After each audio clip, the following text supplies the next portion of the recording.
2023 October 7 ഒരുപക്ഷെ ഇസ്രായേലിന് ഒരിക്കലും മറക്കാൻ കഴിയാത്ത ഒരു രാത്രിയായിരിക്കും അത്. ഹമാസിന്റെ ഭീകരർ ഇസ്രായേലിന്റെ ഒരു പരിപാടിയിലേക്ക്, ഇസ്രായേൽ ജനതയുടെ ഒരു പരിപാടിയിലേക്ക് ഇടിച്ചു കയറി കുറെ ആളുകളെ വകവരുത്തി. അന്ന് തുടങ്ങിയതാണ് ഇസ്രായേലും ഹമാസും ഇറാനും ഒക്കെ ആയിട്ടുള്ള ഈ യുദ്ധസമാനമായ സാഹചര്യങ്ങളും യുദ്ധങ്ങളും.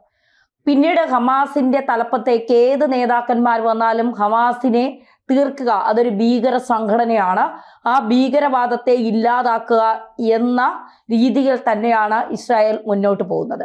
ഹമാസിന് വേണ്ടി കേരളത്തിൽ ഐക്യദാർഢ്യം പ്രഖ്യാപിക്കുന്നവരും ഹമാസിന് വേണ്ടി ഫേസ്ബുക്ക് പോസ്റ്റ് ഇടുന്നവരും സോഷ്യൽ മീഡിയയിൽ ഹമാസിനെ അനുകൂലിച്ച് പോസ്റ്റ് ഇടുന്നവരും സ്വരാജ് അടക്കമുള്ളവർ ഹമാസിനോടൊപ്പം നിൽക്കുന്ന കാഴ്ചകളൊക്കെ നമ്മൾ കണ്ടതാണ്. അപ്പോൾ ഒരു ഭീകരവാദ സംഘടനയെ കേരളത്തിലുള്ളവർ എത്രത്തോളം പ്രോത്സാഹിപ്പിക്കുന്നു എന്നതിൻ്റെ തെളിവ് കൂടിയാണ് നമ്മൾ അവിടെ കണ്ടത് എന്നുള്ളത്. ഇവിടെ പുതിയ ഒരു വാർത്ത വരുന്നത് 2023 ഒക്ടോബർ 7 ഇസ്രായേലിലേക്ക് ഇരച്ചു കയറിയ ഹമാസിന്റെ ടീമിന്റെ കമാൻഡറെ ഇസ്രായേൽ വധിച്ചിരിക്കുന്നു എന്നുള്ള വാർത്തയാണ് പുറത്തു വരുന്നത്. അതായത് ഹമാസിന്റെ തലപ്പത്തേക്ക് ഏത് കമാൻഡർമാരോ ഏത് നേതാക്കന്മാരോ വരുന്നു അവരെ ഇസ്രായേൽ തീർക്കും. മാത്രമല്ല, ഈ 2023 ഒക്ടോബർ 7 എന്ന് പറയുന്ന ദിവസം ഇസ്രായേലിന്റെ ചരിത്രത്തിൽ ഇസ്രായേലിന് ഒരിക്കലും മറക്കാൻ പറ്റാത്ത ദിവസമാണ്. ആ ദിവസത്തെ മുഖ്യ ആസൂത്രകനെ എങ്ങനെ വകവരുത്താം എന്ന് മൊസാദ് അടക്കമുള്ളവർ ആലോചിച്ചു കൊണ്ടിരിക്കുകയാണ് എന്നുള്ള വിവരങ്ങൾ കുറച്ച് നാളുകളായി പുറത്തു വരികയാണ്. ഇപ്പോൾ അദ്ദേഹത്തെ ഹൂറികളുടെ അടുത്തേക്ക് അയച്ചിട്ടുണ്ട്. സമാധാനമായി ഹൂറികളുടെ അടുത്തേക്ക് അദ്ദേഹം എത്തട്ടെ. അവിടെ 72 ഹൂറികളുണ്ട്, പാൽപ്പുഴയുണ്ട്, മദ്യപ്പുഴയുണ്ട്, ഒരാപ്പിൾ പറിച്ചാൽ 2 ആപ്പിൾ ഉണ്ടാവുന്ന മരമുണ്ട്, ആപ്പിൾ മരങ്ങളുണ്ട്, വലിയ വീടുകളുണ്ട്. അപ്പോൾ മാത്രമല്ല, അവിടെ ചെല്ലുമ്പോൾ ഒരു പണ്ഡിതൻ ഈ അടുത്ത കാലത്ത് പറഞ്ഞതാണ്, പറയാൻ കൊള്ളില്ല, മഹാമോശമാണ് പറഞ്ഞത്, നമുക്ക് ഇവിടെ മാത്രമാണ്, അതായത് നമ്മൾ ജീവിച്ചിരിക്കുമ്പോൾ മാത്രമാണ് നമുക്ക് അമ്മയും സഹോദരങ്ങളും പെങ്ങന്മാരും ഒക്കെ രക്തബന്ധം എന്നുള്ളത്. മരിച്ച് ഇഹലോകത്തേക്ക് എത്തിയാൽ നമുക്ക് രക്തബന്ധമില്ല. അതായത് നമുക്ക് അമ്മയെയും പെങ്ങളെയും നമ്മുടെ രക്തബന്ധത്തിലുള്ള സഹോദരങ്ങളെയെല്ലാം നമുക്ക് ഭോഗിക്കാം എന്നാണ് ഈ ഉസ്താദ്, ഈ വിവരമില്ലാത്ത പിതൃശൂന്യനായ ഇയാൾ പറയുന്നത്. എനിക്കറിയില്ല, കാരണം നമ്മളാരും ഈ പറയുന്ന സ്വർഗത്തിലേക്ക് പോയിട്ടില്ല. ഈ പറഞ്ഞ് സ്വർഗത്തെ മുഴുവൻ നമ്മുടെ മുന്നിലേക്ക് കാണിച്ചു തരുന്ന കുറെ മുസ്ലിയാർമാരും ഉസ്താദുമാരും ഉണ്ട്. ഇവരൊക്കെ അവിടെ പോയിട്ട് ഇടയ്ക്കിടയ്ക്ക് പോയിട്ട് വരുന്നത് കൊണ്ട് ഇവർക്ക് അവിടുത്തെ കാര്യങ്ങളൊക്കെ അറിയാൻ കഴിയും. നമുക്കതറിയാം, നമ്മൾ പോകാത്ത, നമുക്കൊരിക്കൽ മരണമുള്ളൂ എന്ന് വിശ്വസിക്കുന്ന ആളാണ്.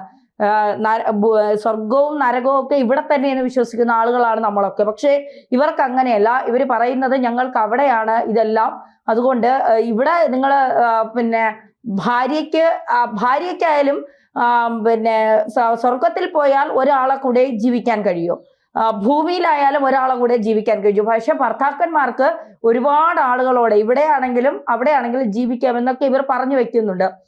ചിലതൊക്കെ കേൾക്കുമ്പോൾ നമുക്ക് തന്നെ ഇതെന്തിന് നമ്മൾ കേട്ടു എന്ന് തോന്നിപ്പോകും. എന്തായാലും ഇരിക്കട്ടെ. ഇപ്പോൾ ഇസ്രായേലിൽ നിന്നുള്ള വാർത്തയാണ്. അതായത് ഗാസ നഗരത്തിലെ സാംബ്ര പ്രദേശത്ത് നടത്തിയ വ്യോമാക്രമണത്തിലാണ് ഇസ്രായേൽ സൈനികർ ഹമാസിന്റെ ഉന്നത കമാൻഡർ ഹഹീം മുഹമ്മദ് ഇസ അൽ ഇസ്രയെ കൊലപ്പെടുത്തിയത്. ഇസ്രായേൽ പ്രതിരോധ സേനയായ IDF ആണ് ഈ വിവരം പുറത്തുവിട്ടിരിക്കുന്നത്. നേരത്തെ പറഞ്ഞതുപോലെ 2023 ഒക്ടോബർ 7 ഇസ്രായേലിൽ നടന്ന കൂട്ടക്കൊലയുടെ സൂത്രധാരൻ ഹമാസിന്റെ ഉന്നത കമാൻഡർ അൽ ഇസ്രയാണെന്ന്, തീവ്രവാദികളെ പരിശീലിപ്പിക്കുന്നത് ഇയാളാണെന്നും ഉള്ള വിവരം ഇസ്രായേലിന് ലഭിച്ചതിന്റെ അടിസ്ഥാനത്തിലാണ് ഇസ്രായേൽ സേന ഈ തലമൂത്ത ഭീകരനെ വധിച്ചത് എന്നുള്ളതാണ്. ഹമാസിന്റെ സൈനിക വിഭാഗത്തിന്റെ സ്ഥാപക അംഗങ്ങളിൽ ഒരാളാണ് ഈ ഹക്കീം എന്നുള്ളതാണ് IDF ട്വിറ്ററിലൂടെ പുറത്തുവിട്ടിരിക്കുന്ന വിവരം.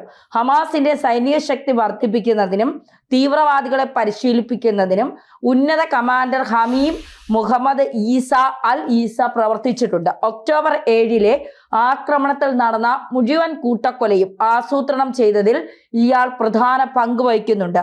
വ്യോമ നാവിക ആക്രമണങ്ങൾക്കുള്ള ഹമാസിന്റെ പദ്ധതികളിൽ അൽ ഈസ ഒരു പ്രധാന പങ്ക് വഹിച്ചിട്ടുണ്ടെന്നും ഇയാൾ ഇപ്പോൾ കൊല്ലപ്പെട്ടുവെന്നുമാണ് IDF ട്വിറ്ററിൽ പുറത്തിറക്കിയ പ്രസ്താവനയിൽ പറയുന്നത്. ഇതിനു പുറമെ 2023 ഒക്ടോബർ 7 നടന്ന ആക്രമണത്തിൽ ഉൾപ്പെടെ എല്ലാ ഭീകരരെയും കണ്ടെത്തി ഇല്ലാതാക്കുവാനുള്ള നടപടി തുടരുമെന്ന് IDFും ഇസ്രായേലി സുരക്ഷാ ഏജൻസിയും അറിയിച്ചു. അതായത് 2023 ഒക്ടോബർ 7 നടത്തിയ കൂട്ടക്കൊല, ആ കൂട്ടക്കൊല ആരാണോ പ്ലാൻ ചെയ്തത്, ആരാണോ തയ്യാറാക്കിയത്, ആരാണോ തീരുമാനിച്ചത്, അവരെ ഒരൊറ്റ എണ്ണത്തിനെ പോലും ഇസ്രായേൽ സേന വച്ചിരിക്കില്ല, മുഴുവൻ എണ്ണത്തിനെ തീർത്ത് കെട്ടും ഇസ്രായേൽ എന്നുള്ള വിവരം അവർ തന്നെയാണ് പങ്കുവെക്കുന്നത്. അതിന്റെ ഏറ്റവും മൂത്ത ഭീകരൻ, അതായത് ആ കൂട്ടക്കൊല ആസൂത്രണം ചെയ്യുകയും ആളുകളെ വകവരുത്താൻ ഈ കൂടെയുള്ള ആളുകളെ പരിശീലിപ്പിക്കുകയും കൂടെയുള്ള കൊച്ചു കൊച്ചു ഭീകരരെ പരിശീലിപ്പിക്കുകയും ചെയ്ത മൂത്ത ഭീകരനാണ് ഇപ്പോൾ ഇസ്രായേൽ സൈന്യത്തിന്റെ കയ്യിൽപ്പെട്ട് തീർന്നിരിക്കുന്നത്. ഇനി ആരാണ് ഈ മൂത്ത ഭീകരനായ ഈ ഈസ അൽ ഈസ എന്ന് അറിയണ്ടേ? ഹമാസിന്റെ ഉന്നത കമാൻഡർ മുഹമ്മദ് ഈസ അൽ ഈസ ഹമാസിന്റെ ജനറൽ സെക്യൂരിറ്റി കൗൺസിൽ അംഗവും പരിശീലന ആസ്ഥാനത്തിന്റെ തലവനും അൽ ഹസ്ലാം ബ്രിഗേഡിന്റെ സൈനിക അക്കാദമിയുടെ സ്ഥാപകനുമായിരുന്നു. അവിടെ ഇയാൾ ആയിരക്കണക്കിന് തീവ്രവാദികളെ പരിശീലിപ്പിക്കുകയും സാങ്കേതിക കഴിവുകൾ വികസിപ്പിക്കുകയും ചെയ്തു എന്ന് റിപ്പോർട്ടുണ്ട്. സിറിയയിലും ഇറാഖിലും അൽ ഈസ യുദ്ധ പരിശീലനം നേടി. 2005 സിറിയയിൽ നിന്ന് ഗാസയിലേക്ക് വന്നതായും അവിടെ വച്ച് ഇയാൾ ഹമാസിന്റെ സൈനിക സംഘടനയുടെ പ്രധാന ഭാഗമായി മാറിയതായും IDF പറയുന്നു. 2023 ഒക്ടോബർ 7 ഇറാനിൽ ഭരണകൂടത്തിന്റെ പിന്തുണയുള്ള ഹമാസ് ഭീകരർ ജൂതർക്കെതിരെ രണ്ടാം ലോക മഹായുദ്ധത്തിന്റെ ഹോളോക്രോസിസിന് ശേഷമുള്ള ഏറ്റവും മാരകമായ ആക്രമണം നടത്തിയത്. 1200 ഇസ്രായേലികളെ കൊന്നൊടുക്കുകയും ലൈംഗിക അതിക്രമങ്ങൾ നടത്തുകയും നിരവധി കുടുംബാംഗങ്ങളെ ജീവനോടെ ചുട്ടുകൊല്ലുകയും 250-ലധികം സാധാരണക്കാരെ ബന്ദികളാക്കുകയും ചെയ്തു. ഇതിന് കാരണക്കാരായവരെ കൊന്നൊടുക്കുന്നതിന്റെ നടപടിയുമായി മുന്നോട്ട് പോവുകയാണ് ഇസ്രായേൽ സേന എന്നുള്ളതാണ് ഇപ്പോൾ പുറത്തു വരുന്ന വിവരം. അതായത് ഇപ്പോ ഇനി നാളെ മുതൽ ഇവിടെ ഹമാസിന്, ഇന്ന് ഞായറാഴ്ച കൊണ്ട് കാണത്തില്ല, നാളെ രാവിലെ മുതൽ ഹമാസിന്റെ ഈ മുതിർന്ന ഭീകരനെ, മൂത്ത ഭീകരനെ, തലയ്ക്ക് മൂത്തിരിക്കുന്ന ഭീകരൻ ഹക്കീം അൽ ഈസ, അയാളെ കൊന്നതിന്റെ ഒരു എന്താ പറയുക, അയാൾക്ക് ആദരാഞ്ജലികൾ അർപ്പിച്ചുകൊണ്ട്, അയാൾക്ക് ബഹുമാനം നൽകിക്കൊണ്ട്, ആദരവ് അർപ്പിച്ചുകൊണ്ട് നാളെ ഇവിടെ പല ഭാഗങ്ങളിൽ ഐക്യദാർഢ്യം പ്രഖ്യാപിച്ചുകൊണ്ട് ഇയാളുടെ പടമൊക്കെ വെച്ച് ആളുകൾ പ്രതിഷേധമൊക്കെ സംഘടിപ്പിക്കും ഇസ്രായേലിനെതിരെ ഇവിടെ നിന്നുകൊണ്ട്. കാരണം ഇവർക്ക് ഹമാസ് എന്ന് പറഞ്ഞാൽ കേരളത്തിലെ ചില ആളുകളുടെ രക്തത്തിൽ അലിഞ്ഞതാണ്. നമ്മൾ ഈ ഭീകരരെന്ന് പറഞ്ഞാൽ നമുക്ക് പേടിയാണ്. പാകിസ്ഥാനിലെ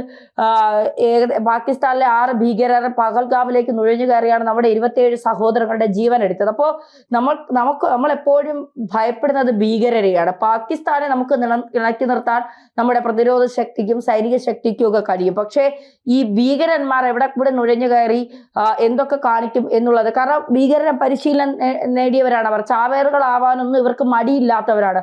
എന്തും ചെയ്യാൻ തയ്യാറായി ഇറങ്ങുന്നവരാണ്. ഈ യുവാക്കളെയാണ് കൂടുതൽ ഇതിലേക്ക് എടുക്കുന്നത്.